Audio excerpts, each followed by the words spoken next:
The Narcissists Who Almost Fucked Up, Part 1. Hello, I'm H.G. Tudor. Yesterday, I invited you to put forward who you might think would make a list of narcissists who had fucked up. Your comments have been most interesting, and thank you for sharing those. In fact, it caused me to realize that the existing list that I had required some expansion. Because, whilst originally I was going to talk to you about 10 narcissists that had fucked it all up, it seemed to me that actually there were far more, and I'm going to expand the list to 20. However, what was also apparent was that there is a group of narcissists, some of which I'm going to tell you about shortly, who might appear to have fucked up, but didn't. And it's important to highlight them, because it's rather entertaining. I've explained to you why it is that certain narcissists fuck up, and some get close to doing so, but manage still to sail through the mess as a consequence, also, of their narcissism, often exhibiting charm, continuing to pull in favours, still being likeable notwithstanding the behaviours that they've engaged in, showing a tenacious approach to maintaining a grip on the reins of power, knowing the right people to support them, laying low for a period at the right time, and many other reasons since. Those narcissists are able, in effect, to weather the storm of criminal behaviour, unpopularity, and condemnation to avoid finally arriving at fucked upville. Let me take you through some of those prominent candidates. There are lots, but I'm going to share with you the best examples of the narcissists who almost fucked up. First of all, we start with Ellen DeGeneres. Hitherto trading on a be nice facade, this particular narcissist was alarmed to find that a limousine pulled up outside her latest house, with the driver explaining that he was there to take Miss DeGeneres to Fucked Upsville, with no stops, no deviations, and no delays.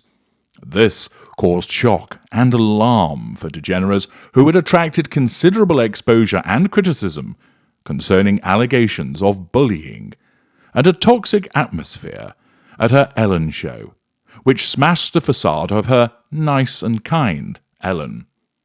Ruin beckoned, with her nicest lying in splinters on the ground. But DeGeneres sent the limo packing, because notwithstanding the turbulence generated by the allegations, her show continued. She also remains wealthy.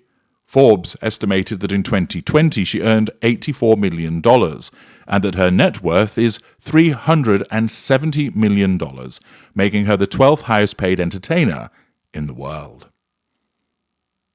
Since 2004, DeGeneres has had a relationship with Portia de Rossi, and that relationship has endured, notwithstanding the allegations that DeGeneres is a nasty twat. Throw in the fact that she took the piss out of the Duchess of Delusion, turning her into the squatting Sussex, DeGeneres avoided setting up home in Fucked Upsville.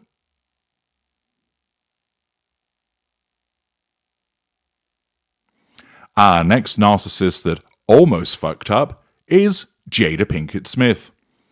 Word salad spouting, perma-pissed-off narcissist Jada Pinkett Smith has been making Will Smith #1 Hollywood simp for years, although much of that has occurred on the down low, while she has enjoyed the fruits of wealth and fame.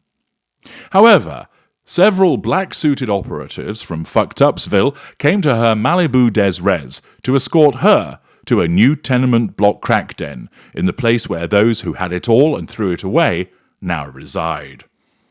The shaven-headed guru of nonsense has attracted repeated criticism following the Oscar slap, the alleged affair with August Alsina, her treatment of Smith, for instance, humiliating him concerning the alleged affair on her Red Table Talk, and allegations that she claims she has alopecia when actually she hasn't. Increasing criticism threatened to make that shitty one-bedroomed apartment in Fucked-Upsville a reality, but she has managed to avoid it, as, nevertheless, her marriage remains intact. She continues to produce content, which, astonishingly, is still watched. She has her supporters nonetheless, and she remains wealthy. Even her hair has started to grow back.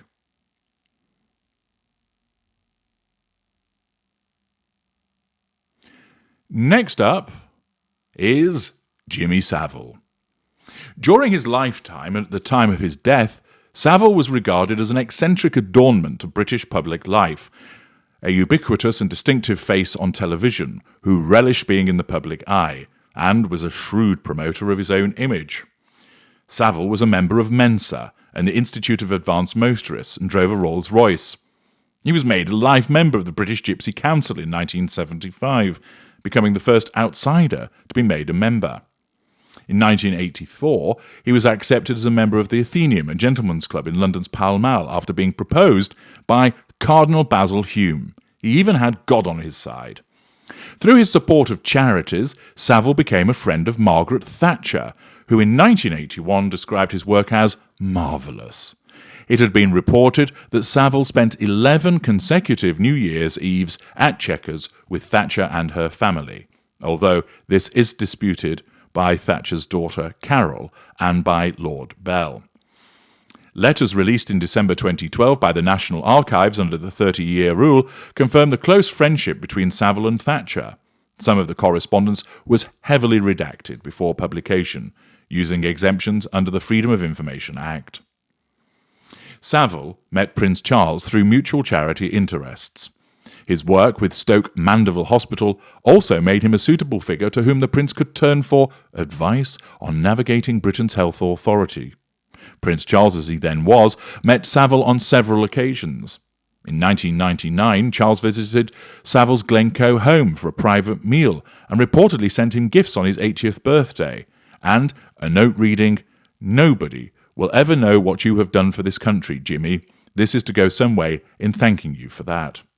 Savile was also in contact with other members of the royal household and received telegrams from Diana, Princess of Wales, and Prince Philip, Duke of Edinburgh, as well as a handwritten letter from Princess Alexandra's husband, Sir Angus Ogilvy, and a homemade card from Sarah, Duchess of York.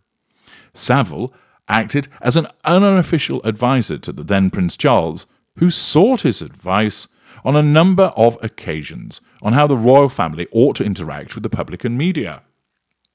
In 2009, he was described by The Guardian newspaper as a prodigious philanthropist and was honoured for his charity work. He was awarded the OBE in 1971 and was knighted in 1990. In 2006, he introduced the last edition of Top of the Pops. Savile died in 2011. He was praised in obituaries for his personal qualities and his work raising an estimated £40 million for charities. Accordingly, here was a man that was having God putting him forward to join a private members club, pals with a future king, good buddies with a prime minister, undertaking charitable work, had fame, had wealth, and received glowing obituaries when he died. Yet, after his death, hundreds of allegations of sexual abuse were made against him and were investigated, leading the police to conclude that he had been a predatory sex offender, and possibly one of Britain's most prolific. There had been allegations during his lifetime, but they were dismissed, and accusers ignored or disbelieved. Savile took legal action against some accusers. This led to extensive media coverage and a substantial and rapidly growing body of witness statements and sexual abuse claims, including accusations against public bodies for covering up or failure of duty. Scotland Yard launched a criminal investigation into allegations of child sex abuse by Savile spanning 6 decades, describing him as a predatory sex offender, and later stated they were pursuing more than 400 lines of inquiry based on the testimony of 300 potential victims via 14 police forces across the United Kingdom. By late October 2012, the scandal had resulted in inquiries or reviews at the BBC, the National Health Service, the Crown Prosecution Service, and the Department of Health. In June 2014, investigations into Savile's activities at 28 NHS hospitals, including Leeds General Infirmary and Broadmoor Psychiatric Hospital, concluded that he had sexually assaulted staff and patients aged between 5 and 75 over several decades. As a result of the scandal, some of the honours that Savile was awarded during his career were revoked, and episodes of Top of the Pops presented by Savile are no longer repeated. Here was a creepy man, a famous man, a wealthy man, good buddies with the Prime Minister and a future king, who used to have the police round for tea every week for a chin wag and a laugh, and all the while the filthy pedo was noncing children, assaulting people, and supposedly even shagging corpses. After his death he was exposed, reviled, and faced massive condemnation. Surely he was now burning in the hell version of Fucked Upsville. No. He wasn't, because he completely got away with it while he was alive. Other than the rumours and the occasional allegation, he faced no sanction, no conviction, no reparation, and did what he wanted to do against all of those people over and over and over again, whilst hiding in plain sight. Fucked Upsville? He shat towards it.